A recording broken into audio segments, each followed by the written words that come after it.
Next, we have another heavy box over here. And today, you got it from our friends from Roborock. Itong hawak ko right now is a Roborock na wet and dry vacuum. Now, in today's video, I'll show you how to assemble this one, gano'n siya ka-okay para sa inyong kwarto, para sa inyong kitchen, and wherever it is inside your house, paano siya maglinis at paano siya linisin, and saan yung mabibili. Pag-usapan natin to right after this quick intro.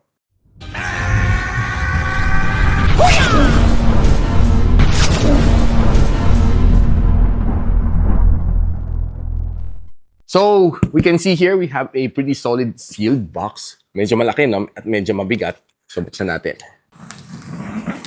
Sarap ng tunog. Boxception. May box na naman. Sige, tanggalan natin sa box. Ito, this is how it looks like. Sabihin na natin to. Ayan guys, ito nga ng specs. Roborock F25 Wet and Dry Vacuum. Unboxing ulit, part 2. Inside, we have your power adapter. We have yung kanyang linen na roller map. We have a dust filter. We have a quick start guide, how to install. User manual. Kanyang docking station. Kaya, ito kanyang handle. And ito na, the big one. Ganda rin itsura niya. Look guys, oh.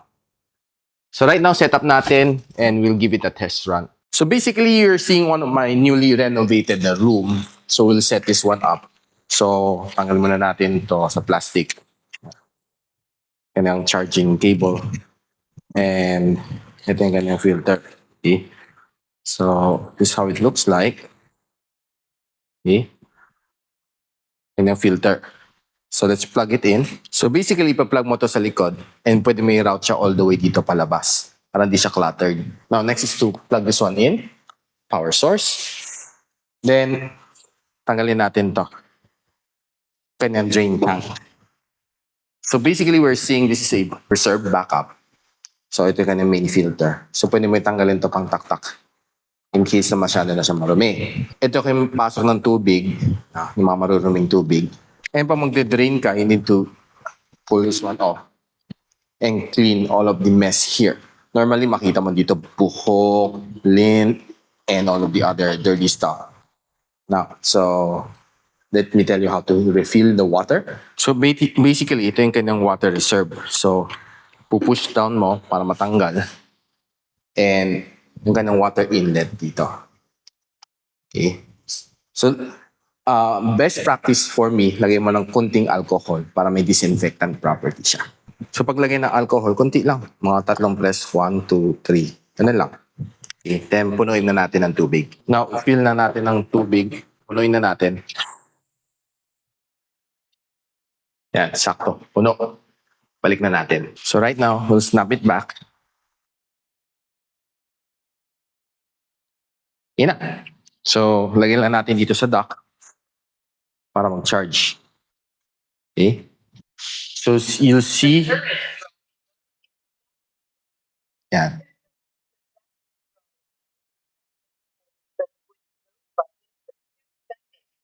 Yan. Ito yung sinasabi niya. Okay, this is power mode, switch mode, and this is the cleaning mode. Okay? Self-cleaning. Okay? May self-cleaning siya and may drying. So, pause na natin. Self-cleaning done. Okay. So normally after mga construction, you see mga dirts like this one na nakakalat. No? Yan. It's quite dirty. And there are times na makita mo may mga leftover na mga debris, may mga insekto, may pa mga bato, may pa mga spider like this one. Eh, mga kailangan natin higupin yan. No? So after this video, we'll inspect this area again and see kung nalinis nga ba niya. No? So, let's get it started. So I guess we have enough power naman. So, pindot muna tayo dito. Okay.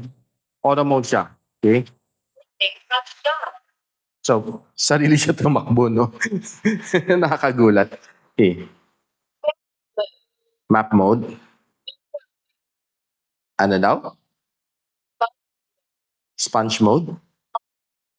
Auto mode.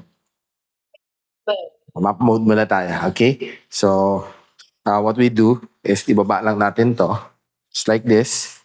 Okay? Then, i-press lang natin to para tumakbo siya.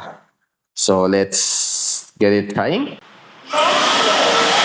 Okay. So, talagang gumagana siya and tumatakbo siya on its own. May higop siya. No? May roller siya na tumatakbo doon sa ilalim. Eh, makikita mo, nabasa yung floor. Yan na. Let me give you a quick look. Yan. Makita nyo na, nabasa. Lahat ng dinadaanan nabasa. Yan na. Okay. So, linisin muna natin. Let's see how good. So, let's start from the very corner. So, gagawin natin parang S. Yan.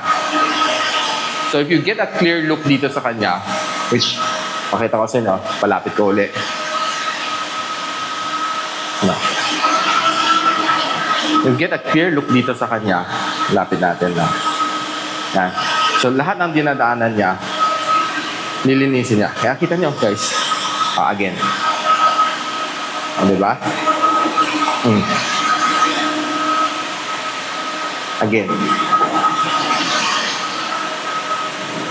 Diba, linis? Diba? Ang galing. Ang linis ng trabaho. Yeah.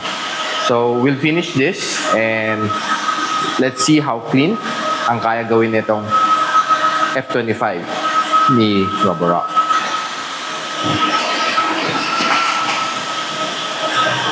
So, normally, ang pinakamarumi is mga kanto-kanto. So, we'll clean it off. Okay.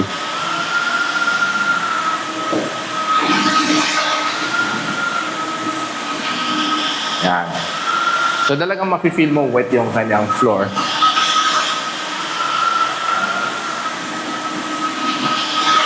Linis, oh.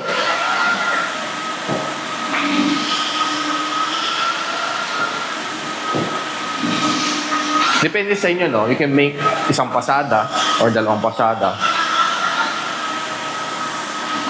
Depende sa inyo how you would like to have it clean. Kung hindi ka sure sa isang pasada, you can always make 2. Diba?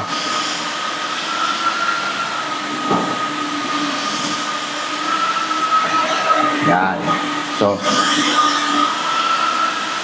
I'm almost clean with half of the room. Swerte ko, wala pang gamit, no? Kasi kung may gamit na yan, mag-iwas ka pa ng obstacle course.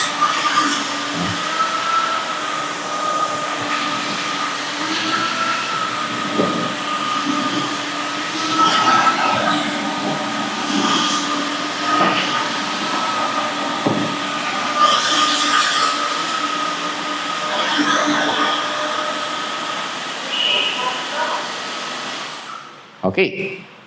So, we're done with half of the room. Tingnan natin, no? Kung gaano kalinis. Kanina, puro pulbos dyan. Mga white na substance. And right now, I could hardly see any substance here. Yan. Malinis na siya.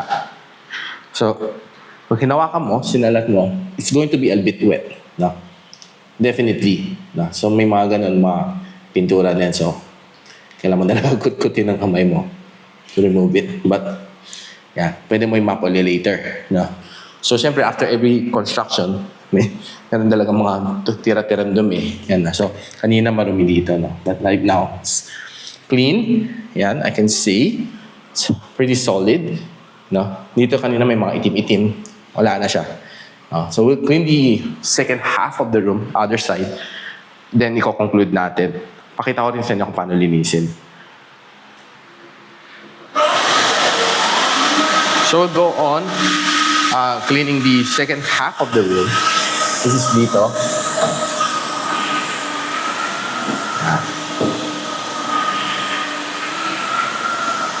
Okay. So, I think may nahigop sa bato kasi narinig ko tumunog yung lata. No? Pak! Okay.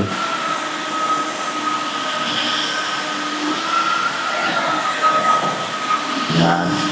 Ganun lang mag-clean. It's very easy. Kahit yung mga 8 years old kong anak, kaya na maglinis niya ng room. No? Dati kung pinoproblema nyo, hindi sila marunong maghawak ng walis. Ngayon, I don't think that's a problem anymore. All you need to do is just, glide mo lang. And it's very easy to use. No? Malis na yung room. Kanina marami mga ano mga nandito. May insekto pa, may spiders, sabi mga sa'yo na may bato. Pero look at it guys, no? Linis. And I can see na it's a bit wet, pero maya tuyo na yan. Halos wala na ako nakikita dumi dito. Kung gusto nyo, you can do another round. Pero overall, I can say it's pretty clean, solid. No? So right now, tanggalin muna natin. Let's see how to clean. Now, first step is to pull this one out. Ito naman pinaka, yung drain tank na. Kita na guys, oh. Ang dumi ng tubig. Kita nyo? Yeah. We need to drain this one out, clean the tank, yung mga filters niya. So, let's go. Normally, yung cleaning part, yun yung a bit tricky, no? So, this one, hindi mo i-pull out mo to. Makita niyo yung mga dumi, no? Yan, mga dumi. And you get mga plastics. Yan ang dumi niyo, guys. Yun guys. Not sure kung kita niyo. Yan. Dumi, no? So, we'll flush this one out.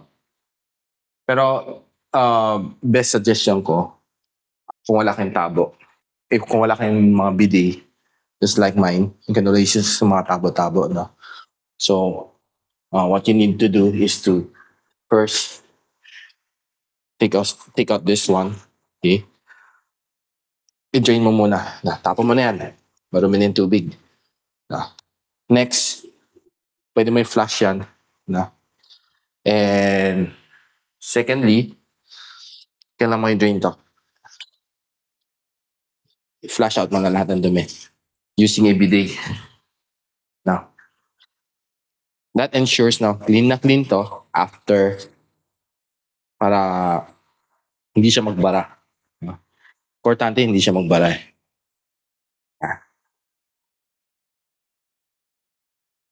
Ano lang, simple lang naman siya linisin. Hindi siya mahirap.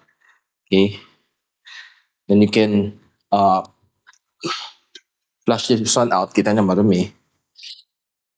Gamitin niyo yung bidet niyo or tabo-tabo. Pwede rin. So, depende kung what you have at home. So, since I have a bidet, so medyo mas advantage ako. Okay? After that, click, snap, and you're done. Now, the last thing that you need to do is babalik mo siya sa docking niya. Yan. Okay? Once you charge na siya, pinitin na to. Started. Please start self-cleaning. Yan. Start self-cleaning. Self-cleaning is starting, followed by quiet drying. Yan. Siya na bahala. So, iwanin mo na lang siya. Sarili siya na maglilinis. Okay?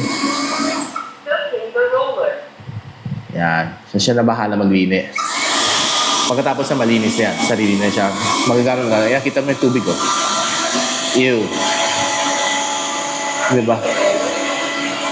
Dumi. Shucks, guys. Dumi. Promise, I swear. Dumi. So, nakita niyo na pause na tayo after natin maglinis using itong wet and dry vacuum na F25 ni Roborock. So, ano masasabi natin? First of all, it's very easy to use. Very easy to install. Very easy to move around. And compact na compact siya. Now, lalo na kung meron ka mga spills sa floor like coffee, milk from the kids or water or whatever it is, dahil siya ka ng wet and dry property, malilinis niya agad. That's something that I like dito sa kanya. Meron pa siyang suction mode na hihigupin yung mga tubig para pumasok dito sa kanyang tangke. Lalo na kung medyo marami ang water spills sa sahig. So you don't need to use a dry mop na manual, pupunasan mo pa at lalabahan mo pa at pipigayin mo pa. Dito magagawa na lahat nitong Roborock na wet and dry vacuum. Tested ko na tong brand na to and I've been using Roborock na robot vacuum for the past few years and I'm really happy with my investment. So kung meron kang pamilya, and ayaw mo yung headache, no? Now you have to clean your basahan every now and then and you want a really clean environment whenever you come home, invest on one of these ones, Roborock na F25 wet and dry vacuum. And if you know anyone sa inyong family, friends na naghanap ng ganitong klaseng robot vacuum, and if you have anyone among your friends na naghanap ng mga ganitong klaseng vacuum, please refer this video to them. And of course, inaanyayahan ko kayo mag-subscribe here in my channel so you don't miss out on goodies just like this one. So paano yan? Hanggang dito muna tayo and I'll see you on my next video. Peace out. And so, ako para si Richmond and you're watching Gadget Sidekick. What's up? Like and subscribe to my channel. Don't forget to hit that notification bell. For one of my latest uploads, click nyo dito. And for one of my popular uploads, click here.